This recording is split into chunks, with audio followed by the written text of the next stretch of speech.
Bonjour, Piali, hola, Manilusa Hawiyan Indishna Kaz, Ajul Wasi and Dodem, Asa Bakoni Zaganin Dunchiba.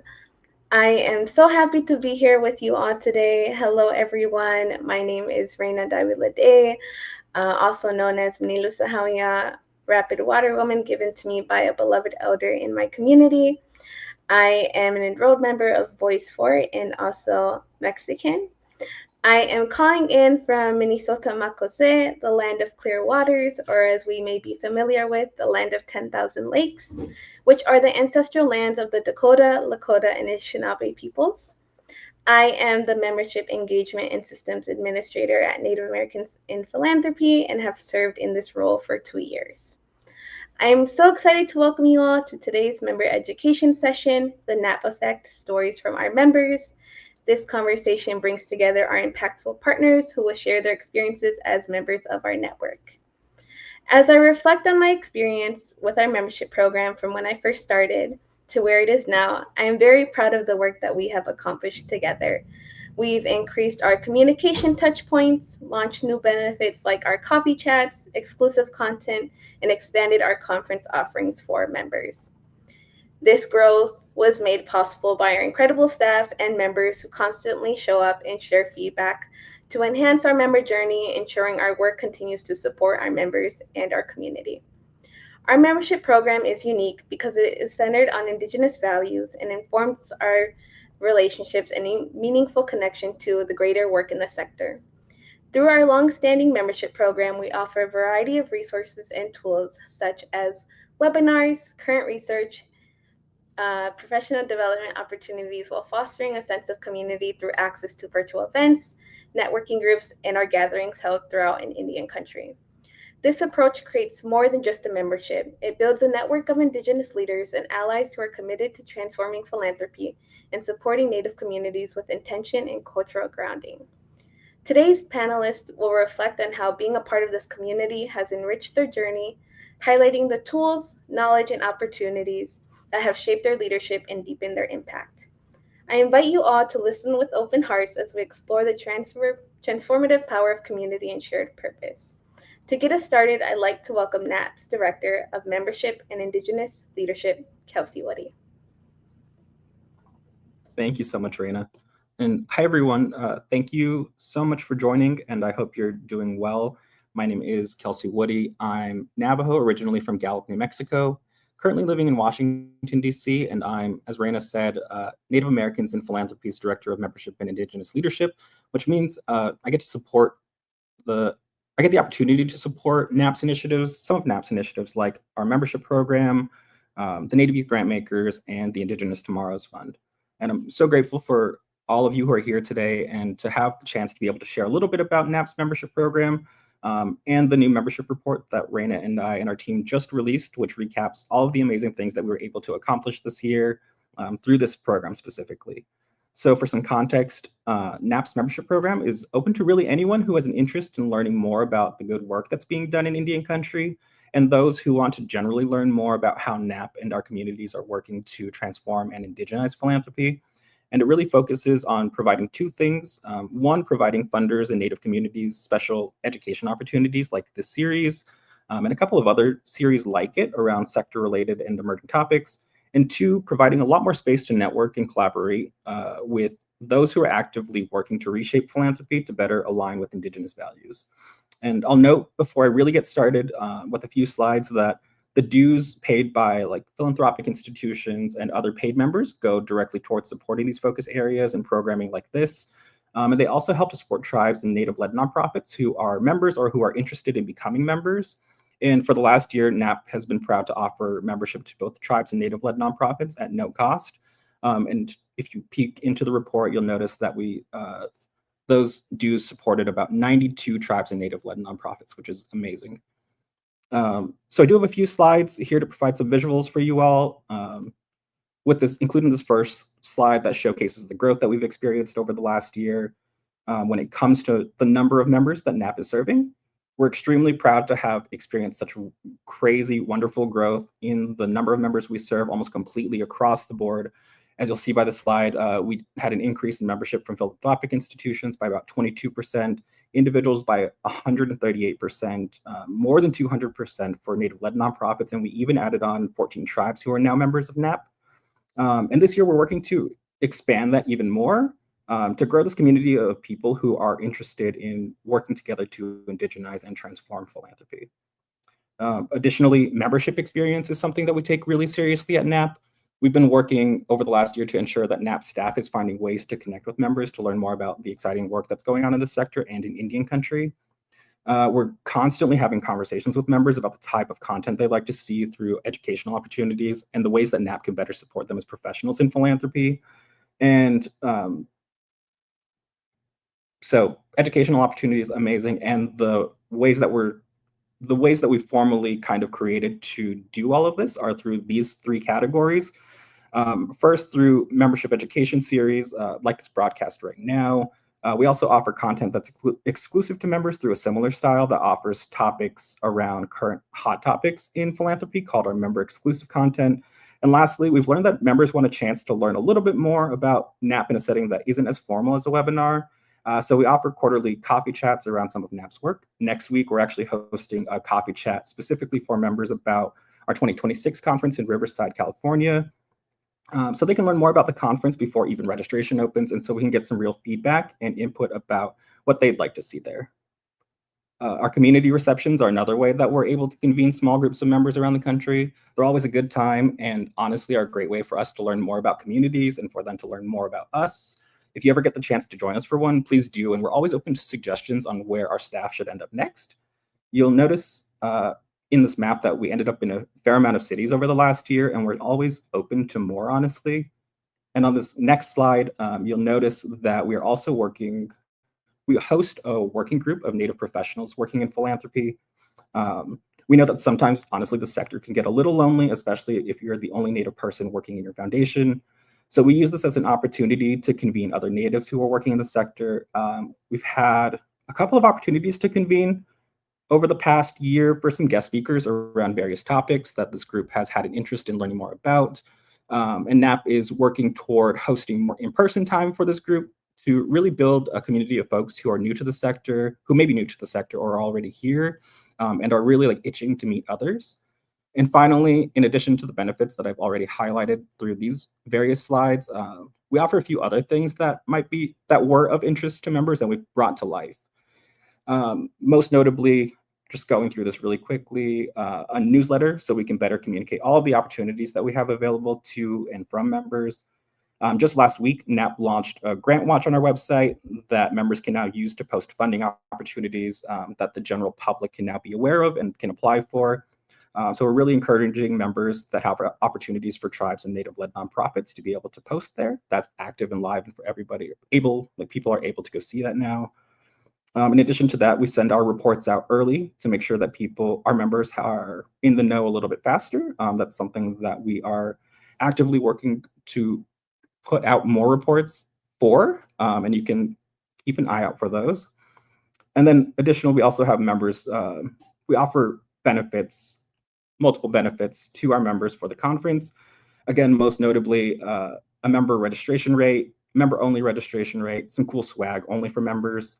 This past year in Albuquerque, we launched a members lounge, tried it out, it was a hit, and so we're bringing it back in 2026. It'll also throw in as a little like heads up that this year, when we're going to Riverside, the call for proposals will be open to members only. Again, membership is free to tribes and Native-led nonprofits. So if you're interested in submitting a proposal for that conference, I encourage you to become a member if you're not already.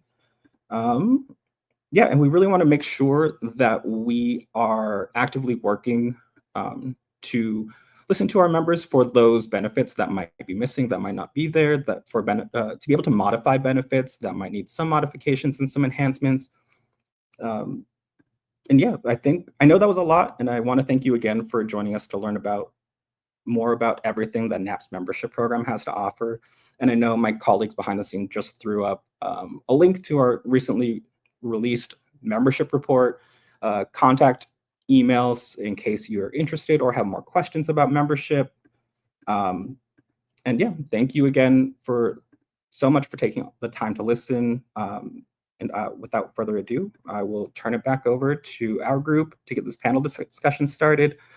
And I'd like to welcome NAP's Education Resource Facilitator and our MES moderator, Shandine Vanderveer. Kelsey, thank you so much, everyone, for diving into that membership report with us. We're very excited to have a little bit more insight into all of the incredible benefits that we offer to both our network at large and to anyone who's interested in joining us. Hello,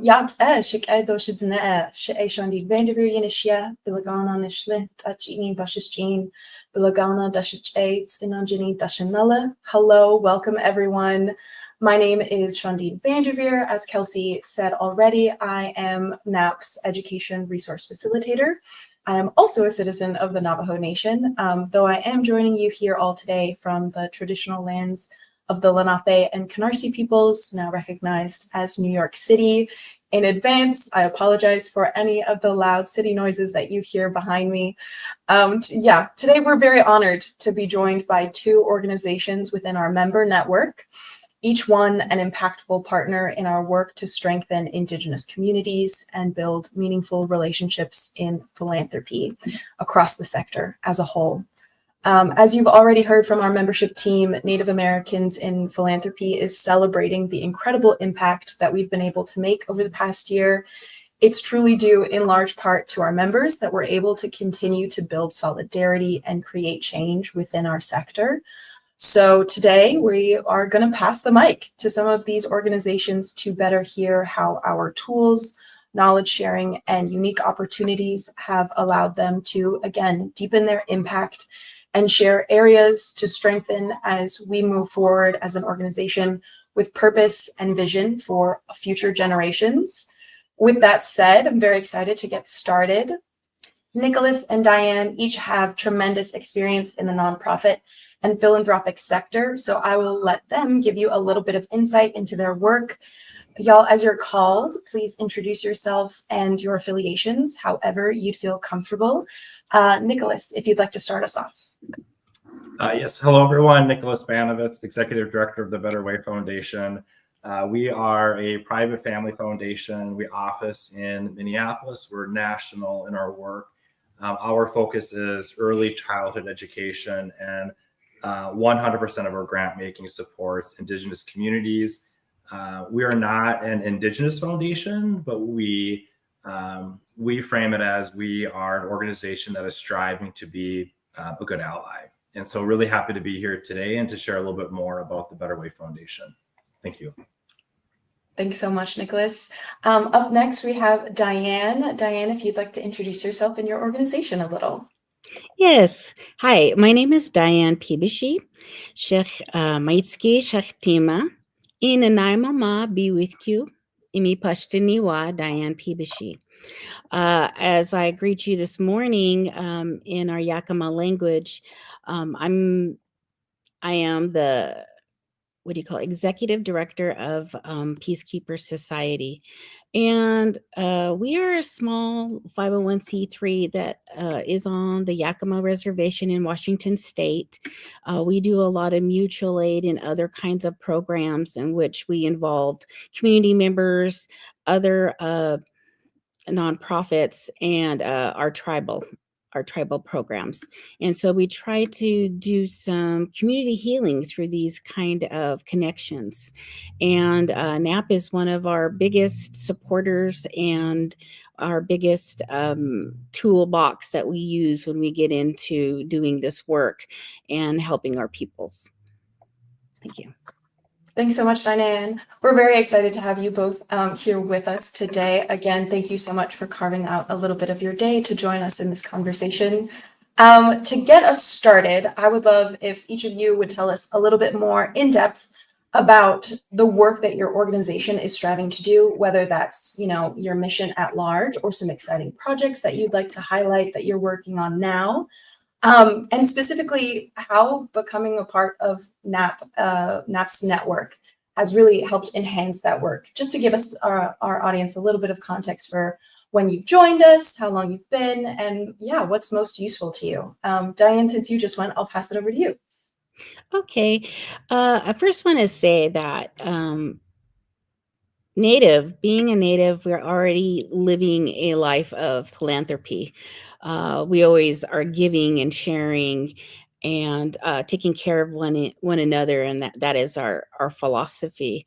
So, just to say a little bit more about Peacekeepers, it aligns very personally, keeping my son's spirit alive through what I do, what I've chosen to do. Different kind of projects we've been doing is we do a lot of support towards youth involvement, such as our youth council. We also support and work with other programs doing GONA and grief recovery for our members. And that was born from back in COVID, because we lost a lot of people to COVID. Right now, one of the biggest things is we've partnered with WOW, which is out of Tri-Cities, and we've been able to give members AC, new, energy efficient appliances, which some of our people never had before. And so this opportunity, came to us, and I was so happy to be doing things like this for our community. This work is, like I said, is very, very personal to me. Being part of NAP's network, I'm very thankful because of it gave me clarity, and it helped our organization recognize the issues that have fallen through the cracks, and showing us where we can begin to move with more love and attention and protection. Through NAP connections, I must say the resources and the tools and the trainings and the best practices. One of the things I do like to do here is we're able to be more of an advocate, to be more Native-centered beliefs and voices in philanthropy. So it's not just an extend our reach with these different programs.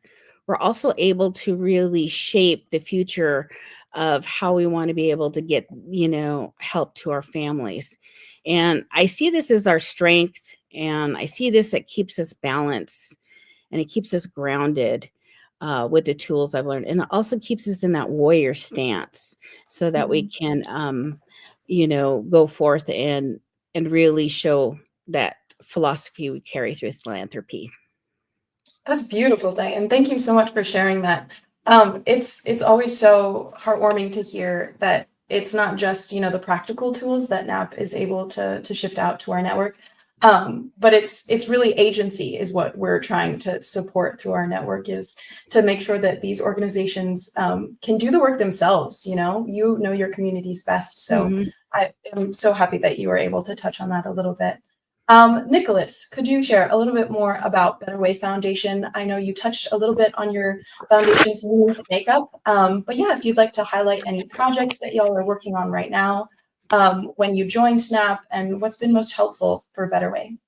Happy to, and feel free to cut me off. So we, I think an important place to start is that the Better Way Foundation centers on Catholic social values, and stemming from that, and with our focus on supporting and advancing early childhood education in the most underinvested communities, the foundation, and this predates me, about 14, 15 years ago, arrived at a place of really wanting to learn about and reflect on Indigenous communities. And again, going back about 14, 15 years, reflecting on and learning about Indigenous communities, and look at the intersection and the very complicated history between the Catholic faith and Indigenous communities. And was there a role for the foundation to help support early child education in the context of Indigenous communities? And so it was about 14 years ago that the foundation made its first grant to support an Indigenous early child education program. And over the years, we've learned a lot. When the board hired me, this is about 3 years ago, it was supporting Indigenous early ed was one programmatic strategy. And the board was really interested in doing something different, not just in terms of programs, but really thinking differently about how do we show up as a partner? How are we practicing philanthropy, and really recognizing that there's a lot of antiquated practices in philanthropy that just, quite frankly, don't work and can be really hard and disruptive and unfair for grantee partners. And in the past 3 years, we've made a lot of changes. One of the biggest changes we made is we went all in on supporting Indigenous communities. So now 100% of our grant making supports Indigenous communities, still focusing largely on early education. We do some grants to support former Catholic boarding schools with their work around truth and healing. So Makpiluta on Pine Ridge, for example, I was just there last week with my board.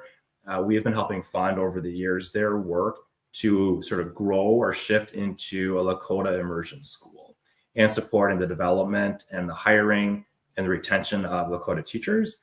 Now about 69% of the educators at Makpiluta are Lakota. So we see this as like really great progress. In addition to that shift to 100% of our grants supporting Indigenous communities, we've also made a shift to 9 years of grant making. So we make a commitment on the front end to do 9 years. We do a 1-year planning grant, and then we do 8 years of implementation. And we've made that change really by listening to our grantee partners, because if we're interested in supporting language revitalization, and it's not to say that you can revitalize a language in 9 years, but our partners really needed more confidence that the resources were there for the long haul, for them to really like activate and implement their mission and their vision as an organization to make progress on language revitalization in the earliest years of a child's life. We also created more seats for community to sit on our board. My board this year is 3 family members and 7 community members. That's pretty rare for a family foundation in the United States. We're also doing impact investing and getting more of our assets invested, more of that capital invested into Indian country, supporting things like bison restoration, regenerative agriculture, etc. I mentioned in my introduction that we are not an Indigenous foundation. And so even though I have several Indigenous people sitting on my board, sitting on board committees, we're not going to say that we're an Indigenous foundation. We strive, as I said, we strive to be a good ally. And I believe that there's a place for that. And I think that's important. And we would love to see more foundations and more organizations step up and strive to be a good ally, a good partner, a good relative as well. And I think because we're not an Indigenous foundation, being able to connect with and learn from organizations like Native Americans in Philanthropy has been incredibly critical and helpful in our learning, building and nurturing connections in the broader ecosystem, and even having thought partnership. Like, I've been so impressed with the number of people at NAP who are willing and really just excited to connect with us one-on-one and be a thought partner in our strategy or implementation of strategy, things of that nature. Thank you so much, Nicholas. Gosh, I am always so impressed to hear the nitty-gritty behind grant making. I'm so happy that you touched a little bit on the value of opening up a grant cycle to 9 or 8 years, as you said. People often tend to forget within this sector in particular that time is a resource. It's one of the most important ones in all sincerity. And honestly, everything that you've touched on so far is truly part of NAP's mission. You know, it's part of our mission statement is to reinforce and transform relationships within the philanthropic sector. So I'm happy that we're making some headway with these partners here. Zeroing in particular, if for our audience members, part of NAP's foundational pillars of the work that we do is something that we call the 5 R's of Indigenous philanthropy. They are partly built off of the 5 R's from IFIP, International Funders of Indigenous Peoples. And one of the most important, well, they are all equally important, I should take that back immediately, but one of the ones that we've touched on a little bit already is relationships, and that's truly the biggest part of NAP's membership network, is to ensure that all of those who are interested in transforming the sector have an opportunity to create relationships with people who share that dedication. So I would like to hear, if you do feel comfortable sharing a memorable experience of true connection that you've experienced through our network, maybe over the past year, but if one comes up that you have sustained for longer than that, I'd love to hear it. I'll open it up to either of you if something comes to mind immediately. Go ahead, Diane, take it away. You're muted. Oh, did somebody No mute me? worries. Am You're I good. not? Okay. Sorry about that. I would say that a memorable connection for me has been experiencing being truly seen and being heard. It reminded me Peacekeepers Society is a part of a bigger movement in Native country.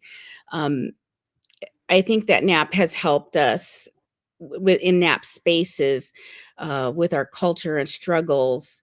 That's honored, and I meet, what I like is I meet with peers and I meet with funders and they listen to our stories. Those relationships today continue and they help us, like it was mentioned before, that we're not alone in this struggle. So just a quick thing that inspired me that happened with connections, especially personally, would be at this last conference, I didn't have somebody to watch my daughter. Okay, she's 16. She doesn't need a babysitter, but still, she came with me to New Mexico, and she was allowed to come with me to different workshops. Well, I'm going to tell you this: she never felt more included, never felt more encouraged. And hearing the issues in which our organizations are hitting and different, wide spectrums of how we're improving our world with our Indigenous people, it really changed her. It made her feel as if I want to be that change I want to see. So for me, being a mother and also an Indigenous woman, I must say, I seen her feel, watching her feel invested and inspired to see what she can do to step into her gifts has been really inspiring. So even though that's a small, snippet, it is something that has really moved me to be invested in myself and what can I do in my community.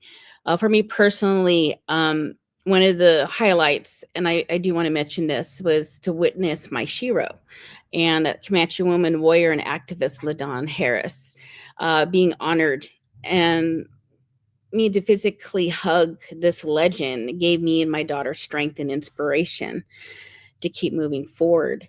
So I would say there is a lot of memorable connections, and going back to what I've learned from my funders, they're willing to tell you right out, what is it we want? What is it? How can I help you? How can we help each other?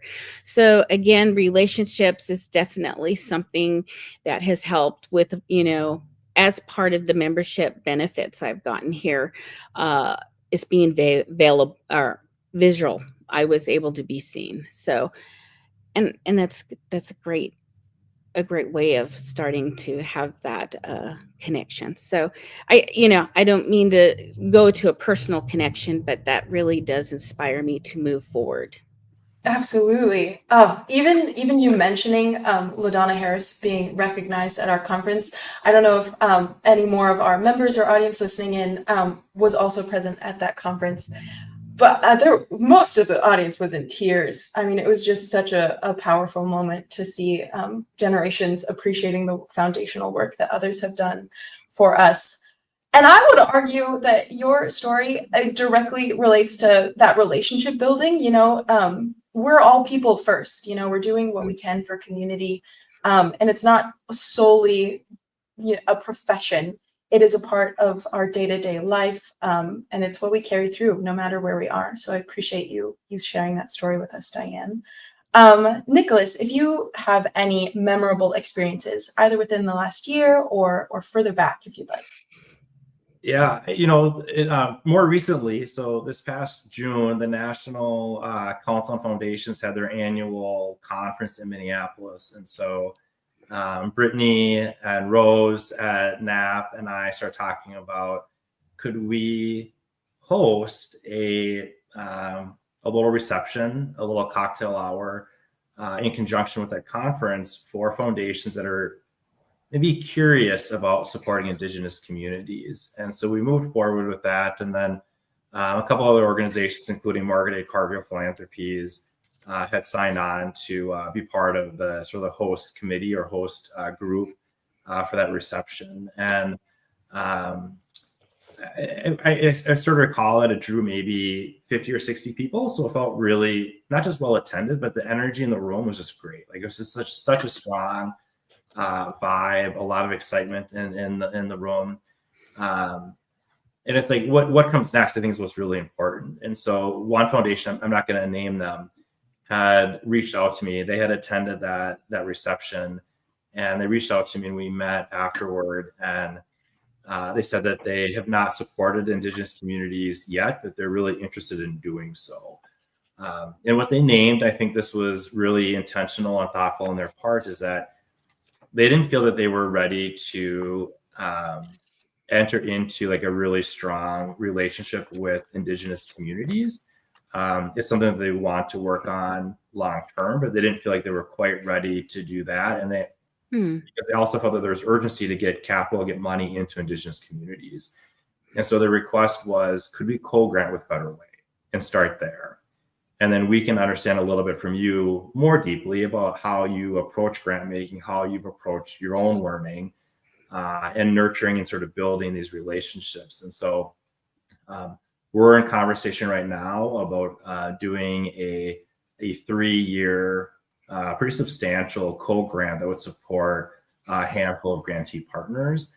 And I share that because I think there's not necessarily a right way or a wrong way to enter into a partnership, but I think it's important to recognize that there is a learning component, and and the learning can happen at the same time that you're getting grants or capital into Indigenous communities. And so I think just being mindful of that is really important. And I'm just really appreciative that the foundation followed up with me after that reception.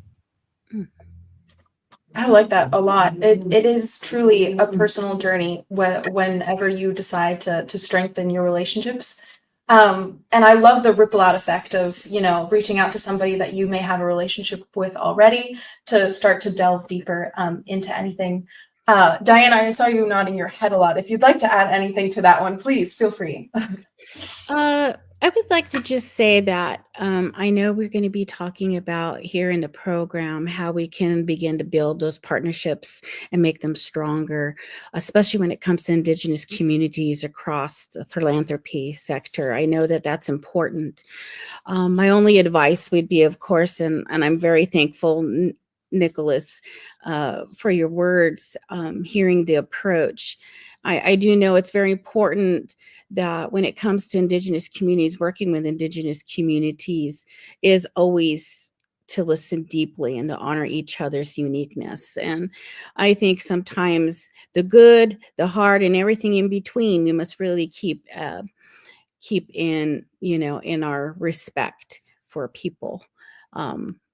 Besides sovereignty and culture, tradition, and governance, these are all things that are tied into those relationships. But there's one thing I must say that I love what you said, Nicholas, and that is, and you didn't say this per se word for word, but I really like that relationships are before transactions. And I love that we show up for each other, not because it's part of our grant, not because we're trying to end something and get an outcome, but it's really starting to begin that humility and that trust within each other. That mutual respect, that accountability, and committing to that long term is really, really something that we aim for. And I want to just add, sometimes when it becomes this, and I really like how Nicholas is talking about it, I really think it's a good idea to look at a snapshot before and after, and kind of see those true partnerships begin to heal, have those healing challenges, and then shifting power to be more flexible and creating a trust-based, relationship. come with humility, listen deeply and build trust and shift that power. That's my only, suggestion when it comes to making partnerships in Indian communities. Can I add Thank on you so much. one Absolutely, go for it. in response to what Diane was sharing? And I when you spoke a minute ago about listening, like there's so many different ways that you can practice that and honor that. And one thing that we did that was incredibly helpful, like the changes that we've made at the foundation, identifying those changes, thinking through like how we make changes as a funder. We spent an entire year having our grantee partners evaluate us on our processes, our operations, how we show up as a partner, how are we doing in relationship with them, how are we doing at listening. And we got praise. We also had like some constructive feedback, and it was like really helpful to take that time to really like take a step back and understand and reflect on how are we doing in relationship. Awesome. That's so exciting to hear. Yeah, that it both rings true for both of you, no matter where you are in the philanthropic sector, whether you're a funder, whether you're a nonprofit, or anything in between.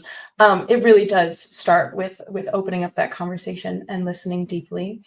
You did jump the gun here a little bit, Diane, but I would like us to revisit if you guys have any particular pieces of advice that you'd share with other foundations, with other funders, with other smaller nonprofits that are just getting started, or ones that have been doing this for generations, anything in between. What advice would you share with these orgs that are looking to develop stronger partnerships with Indigenous communities across Indian country? Diane, I know you started with, coming with humility and an open heart and listening deeply. Would you like to add anything to that? I would say that really beginning to address those bubbling issues and creating safe spaces in which we can communicate. And I'm saying we, meaning everybody that's human, which we can begin to see clearly how we can begin to be connected. One of the things I think is a bubbling issue here is I want to make sure we have a safe space for LGBTQ two-spirit, and I want to make sure that our youth have a voice. And then I want to also advocate for, those who grieve and to help them heal. These are things that are, the greatest benefits to relationships, and I think, listening is the first step, but then being able to embrace each other as human beings and know that sometimes our situations are not always the same. So and I think that because, here with Peacekeepers, we see people from all walks of life coming in and, receiving our help, let it be from mutual aid or from programs that we can offer. And it really begins to have us see that we want to help lessen the burden, we want to be able to be helpers. And I like the communication I had with some of my partners. And one of them was like, "Are you sure you're not being codependent?" I go, no, we are a community that is unique in a way that we hold each other's arms and we go forward in the future together. And I go, if you fall, I'm going to help you up. And I hope you do the same. And if not, I'm going to stand up anyway. So, I think about that and how we can start, in a long term. Again, it's still that trust-based. It's still, learning to, so I said, one, we got to learn to listen. Number two, begin to see each other in very, in a level field. How can we begin as human beings help each other? And I think that's pretty essential. Thank you, Diane, for sharing that. Nicholas, would you have any additions to Diane's recommendations for other people that are looking to develop stronger relationships with Indigenous communities? Do you have any ones that she didn't touch on?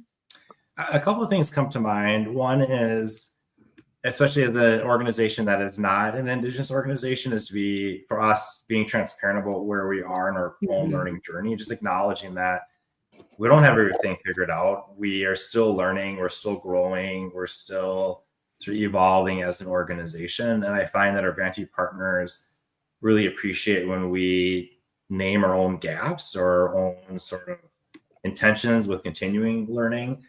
On a more sort of tactical level, we have an annual learning plan that the board approves, and it is something that is shared between staff and the board. And we have a couple different buckets, areas in which we want to expand our learning and our growth. It includes culture, impact investing and finance, programs, governance, etc. But I think going into, it doesn't have to be on an annual basis, but like going into the year and having alignment internally on what are we going to focus on for our learning, and making sure that we go into the year with a commitment to deepen our learning is really important.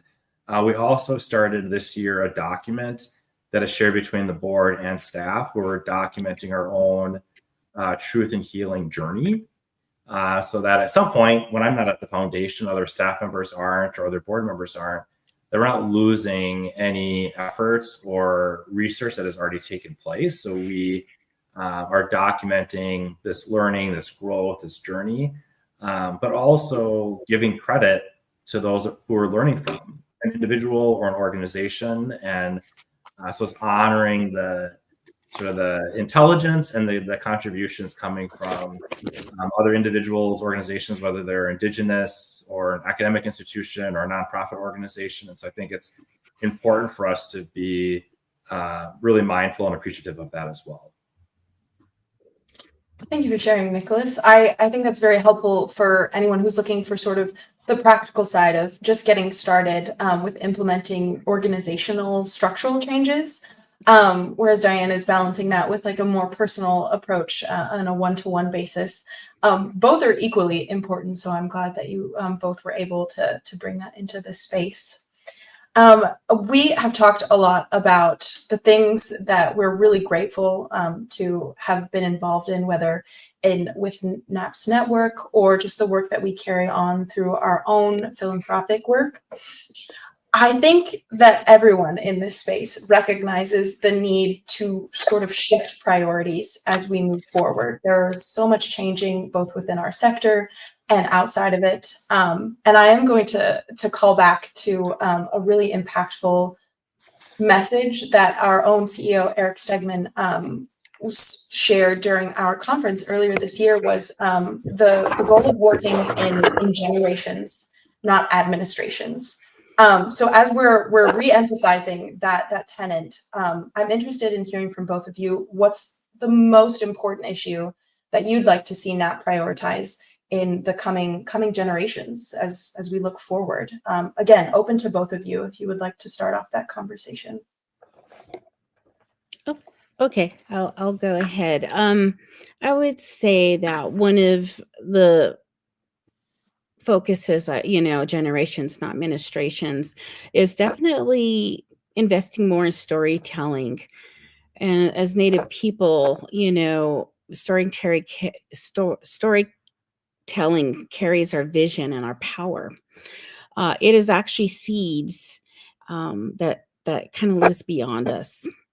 So when I think about how, storytelling does that, it also carries our emotions and our power, which really leads to actions.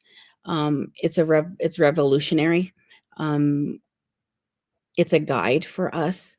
I would say that taking that approach really does help beginning to, I look at the world from myself out, because I have to be the star of this movie, right? And so I need to move forward through the space and time and be able to know, what can I do to influence? What can I do to help? And I also like to see NAP continue to strengthen with youth programs. And I say that because at the last conference, we were able to see the different kind of work that NAP has invested in. And that has been such an inspiration and a leadership.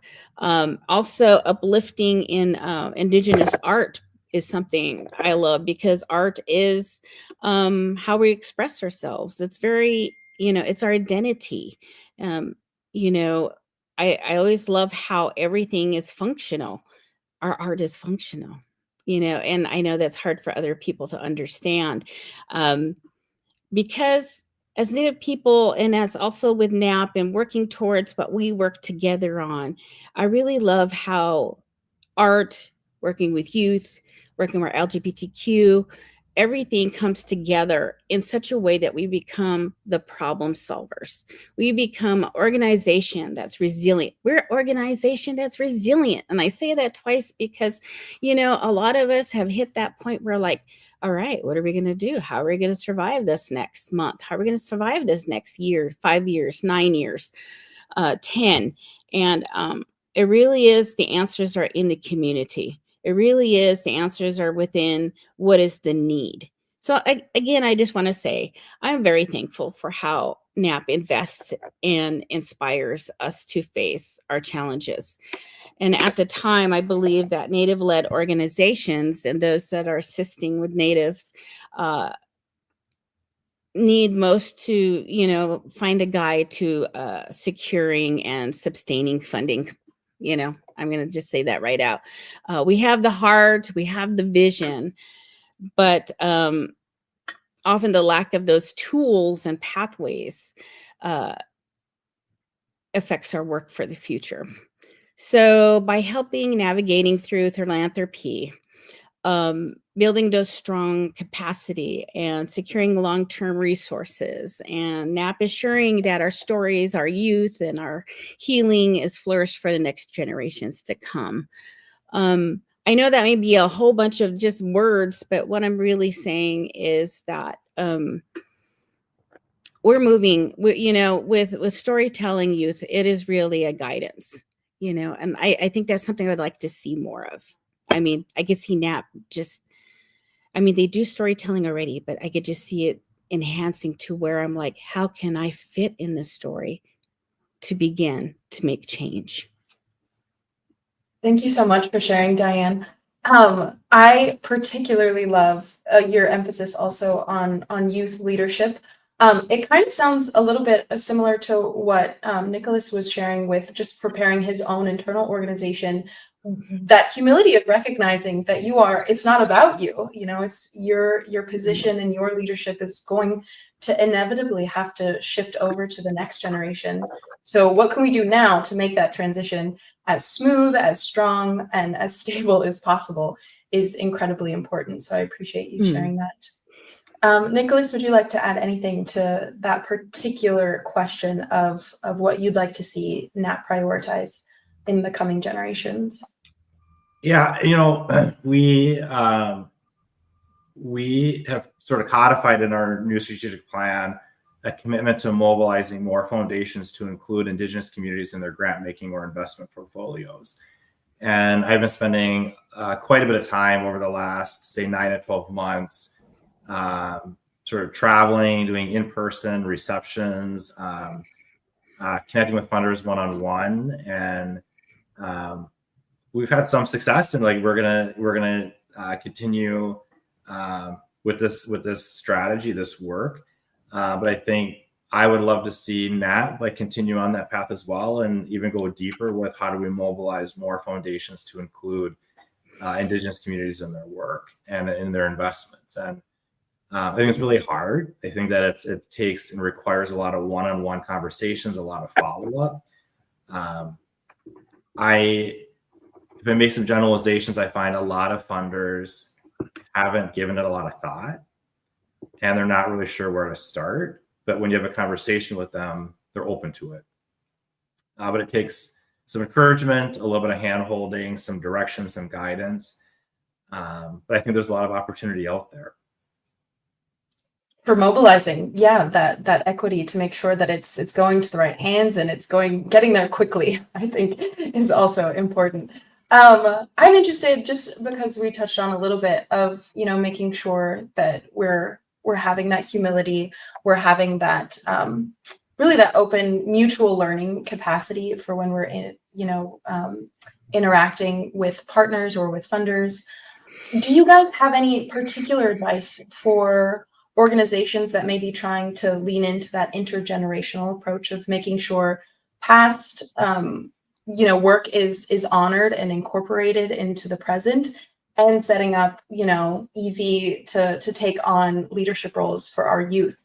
Do you have any advice for that in particular? Maybe Diane, you can start us off. Okay, a lot of times it starts with investing time, investing into the youth, recognizing them, understanding the different types of generation, or trying to understand what their needs are. And I say that a lot because I've been part of working with youth for over some years, 20 years. And I see that a lot of times they want to be seen and heard and felt, like they want to be part of everything. But sometimes when it comes to us adults, we don't need to be holding their hand and saying, hey, this is what you need to say. And I see that a lot. I really do appreciate my youth when I say, hey, today we're going to do this and we're going to talk, and we're going to see what we can do as a community. What do you see as an issue? And then really bringing that out. And sometimes, and you'll see this, youth have so many great ideas. They are such a, untapped resource with wealth of ideas, and how can we do this? There's so many things I feel was so successful in our community that came from a youth's vision. And I always want to make sure that they're given that credit, and that they're given that opportunity to carry that as an accomplishment. Just a little information. So sometimes I attend and I go and I'll fund some things that they're doing. Let it be, they're having a meeting. Oh, you guys going to need a raffle item. Can I come and help? Or we're doing this opportunity, this activity, this is opportunity to come make some service hours, or it's also something just to be hanging out with other teens, learning to socialize in a healthy way, becoming a healthy relationship. And that's something I think is very important. And, because I laugh and I always tease these kids. I go, what's happening on the Res Degrassi episode today? And they laugh at me and they're like, oh, this is what's happening. And a lot of times to really move a youth, it's peer to peer. That's a key, and all I want to do is be able to see them move in a direction that I can help, but as a guidance, not as somebody who's going to be directing. And, a lot of times they'll tell you right out, like, hey, I'm not feeling like I'm being heard in my school council, or you know what, I would like us to have more activities that are fun. And I go, what's fun for you? Having a dance, game night, those are things that I could step in as someone as part of, the community. I will invest my personal money, my personal time to make sure that our youth know that they are so important. And it's kind of funny because some of my youth, and I must say this, I've knew since they were very young, are now having children and, part of different organizations that I can ask, hey, remember we're doing this? We're still doing that. Can you be part of that? Can you help invest in our youth? And so that's been they're also a big advocate. They're also the ones that will step up and say, hey, I'm here. So I see that I can invest everything from their meetings to activities that they're doing, introduce them to more cultural activities they may not get at home or with their families. We have a lot of, I invest into a flute, class that we have once a year, and seeing these youth come in, get a flute and learn to give that, they're learning that expression. So I don't mean to take a while explaining that, but one of the biggest things that I love at the end of our meetings was something the kids has developed. And this is what I want to see even in adult meetings, is at the end, we give us 10 minutes. We're going to talk about one accomplishment each person has finished. And that leaves that meeting, that moment we had together with such a high impact and inspiration. So, and then we clap for each other. We celebrate those accomplishments together. So I would say that's how I invest. There's so many ways we could, it's countless. and also to stand away and be able to let them lead is okay. We don't need to be, micromanaging or, they're going to fall.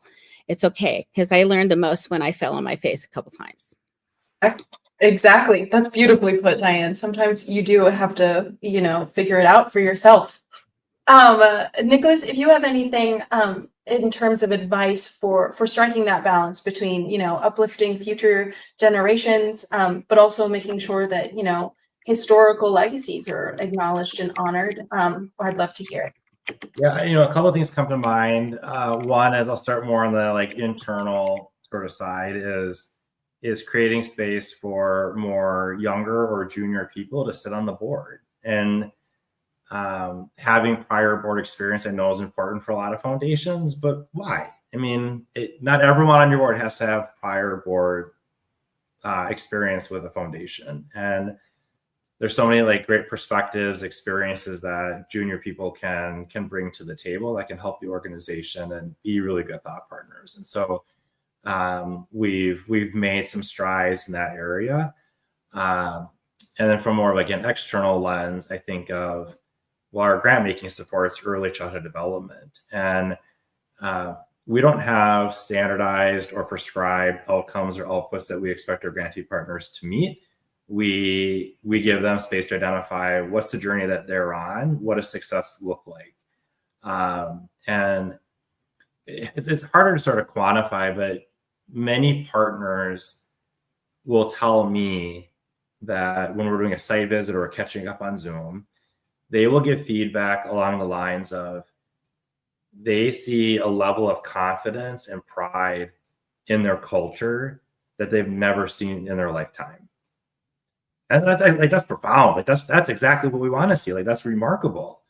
And so I think just that is an investment in the next generation. If it's not just that, if a language can be rebounding, but also just the confidence in the children, the pride, how they show up, the knowledge of their own history and ways is strengthening and growing is great. So I think just the investments that we're making in early education speak to that. And then the other thing I'll touch on from an external lens is the development and the support and the teachers of these programs. And so our grants are Gen Ops. We want to know what the grantee partner is intending to spend the money on, but we're really open.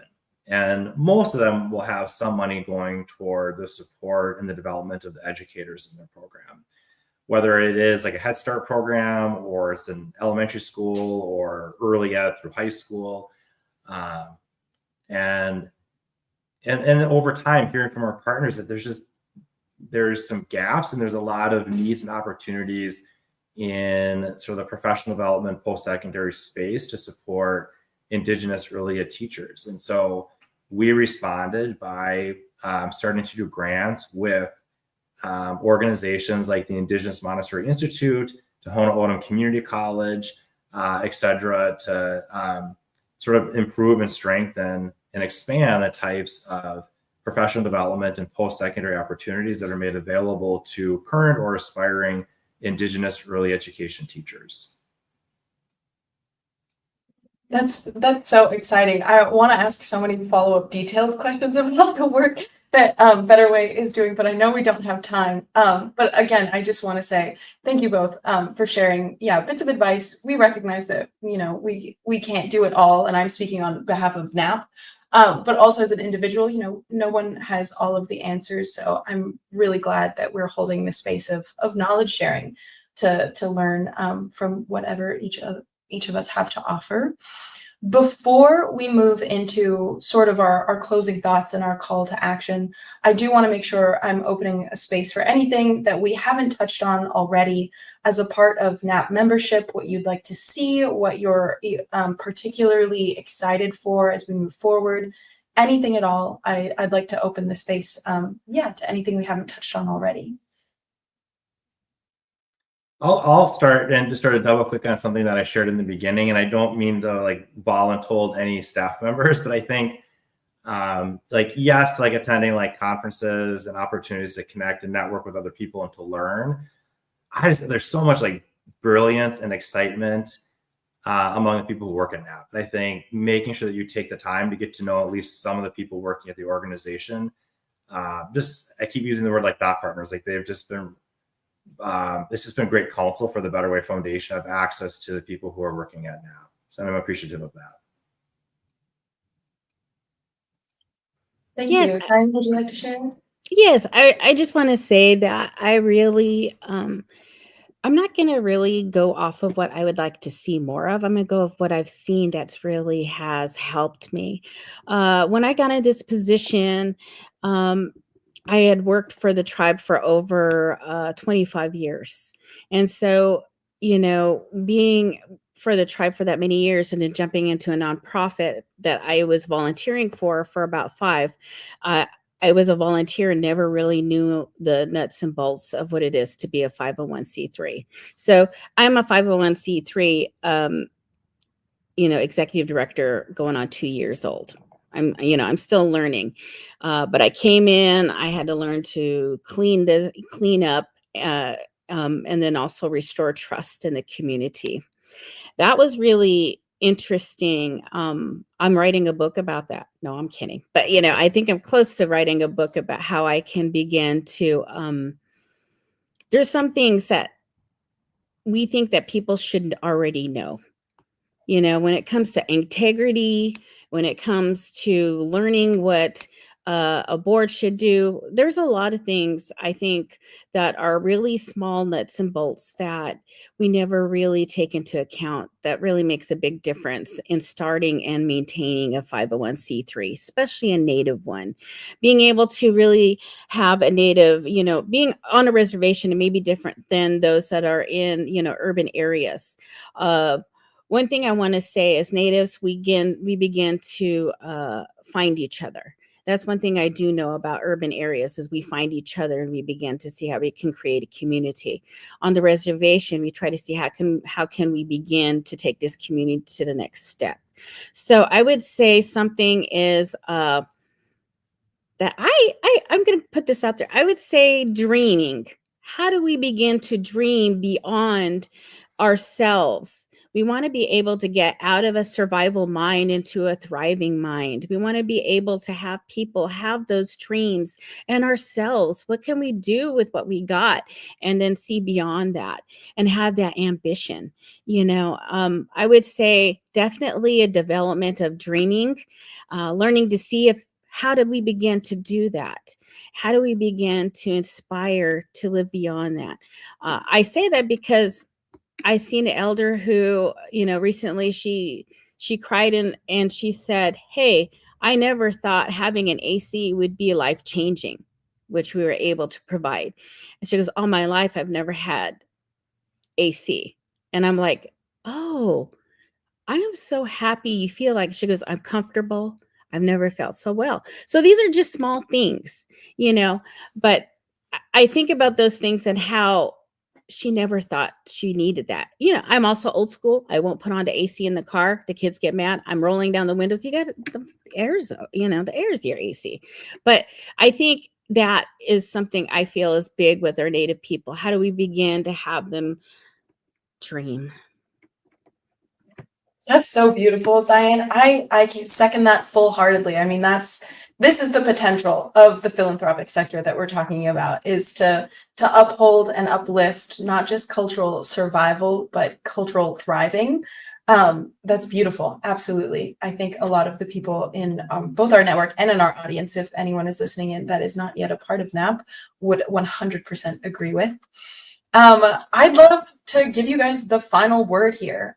We recognize that these member education sessions are wide-reaching. They are free across the public, and they access a large audience that includes funders, fellow Native nonprofits, elected officials, whether they be federal or tribal, emerging nonprofit philanthropic leaders, other foundations that want to get to know more of their local Indigenous communities.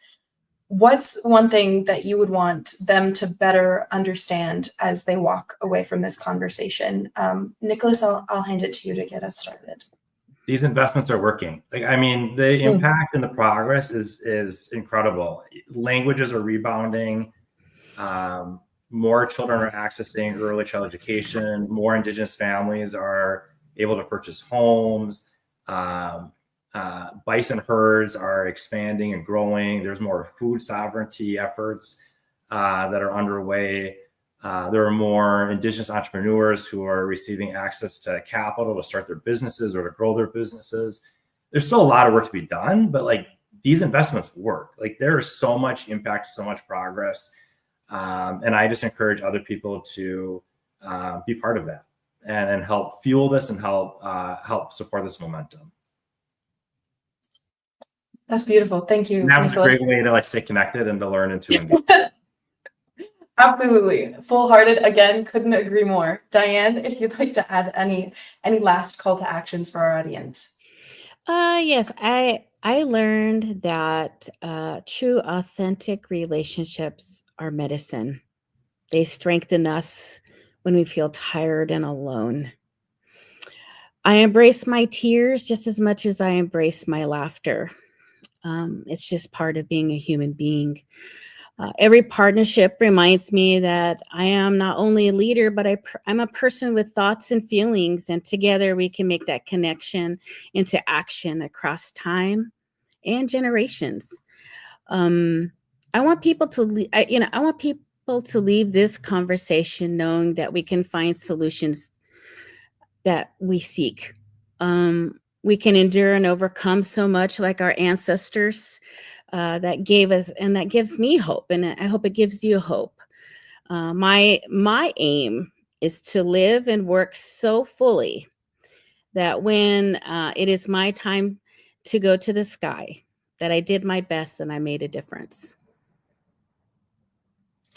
I think that's something that we can all only hope to aspire to, is that, yeah, we did our best in making impactful change. Thank you both so much for, again, carving a piece of time out of your day to share your experiences and your thoughts. Yes, for speaking so openly and transparently. I think I myself have learned so much from just speaking with you both, and I hope all of our members do too. I really appreciate, our entire team appreciates you joining us for your insights, your stories, and truly your dedication, unwavering, to your communities and to making these connections. It's been truly powerful to hear how being a part of Native Americans in Philanthropy's network has not only supported your work, but it's truly reshaping visions, and it's deepening your organization's impact in new ways, hopefully creating ripple effects with new organizations. Mm-hmm. And as we close this conversation out, I just want to reiterate that what we've heard today is a clear reminder that this network is not just a resource, it is a movement, as we have touched on today. It's a space where relationships are nurtured, these voices are amplified, and truly where collective action becomes possible. And it's thanks to members like you. So to any members who may be joining from out there in Indian country, thank you. You are the heart of this work. Your reflections remind us why we do what we do, and why we must keep listening and learning and evolving together. So to both you and Nicholas, Diane, thank you so much. Thank you. Appreciate it. Absolutely.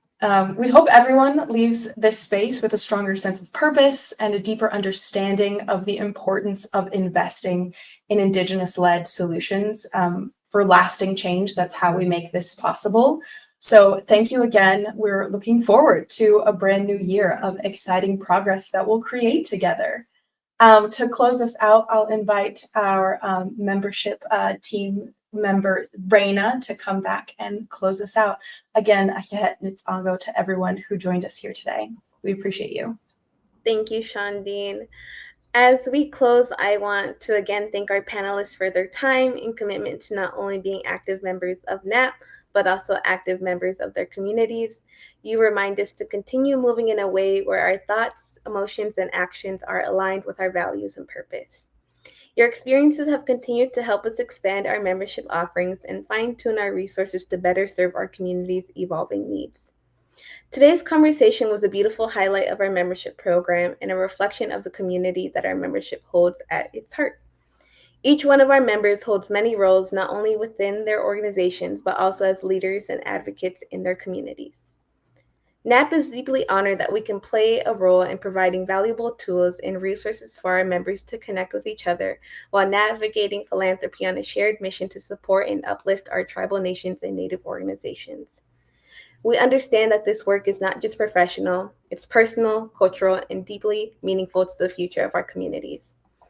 As I've had the privilege to connect with each member over the past 2 years, it has filled my heart with joy to share space, conversation, and laughter with many of you, whether that's through our member check-ins, coffee chats, or in-person gatherings throughout Indian country. These connections remind me daily why this work matters and how powerful our community truly is when we come together with shared intention. Let us continue to stay rooted in our experiences to ground us as we move forward, sharing the fruits of our knowledge, our lived experiences, and our solidarity with each other. May we also carry the wisdom shared today into our respective spaces, knowing that we are part of something larger than ourselves, a movement towards more impactful and authentic relationships in philanthropy. As a reminder, member education sessions like these are open to the public as a highlight of member benefits. NAP membership is open to Indigenous relatives as well as non-Indigenous allies. If you are not a NAP member yet and you would like to learn more, we encourage you to visit website nativephilanthropy.org or email our team at membership@nativephilanthropy. And I also would love to have a conversation with you as well if you have any questions. You still have time to join our network of dedicated nonprofit professionals and cross-sector partners and gain access to even more member-exclusive content. Join us next month as NAP celebrates Indigenous Peoples Day with an exclusive panel spotlighting the incredible team at Native Americans in Philanthropy. Through their work at NAP and their impressive community engagement, our staff advocate for, strengthen, and uplift Native self-determination daily. Mark your calendars for October 9th and hear how our staff celebrate Indigenous resilience and pride in practice every day. Lastly, you should be receiving an email with a link to a short survey. Please take a few moments to share your opinions and what you would like to see in future sessions. It should only take about 5 to 6 minutes to complete, but provides invaluable feedback for our team in planning. Miigwech and Classical Mati so much for joining today.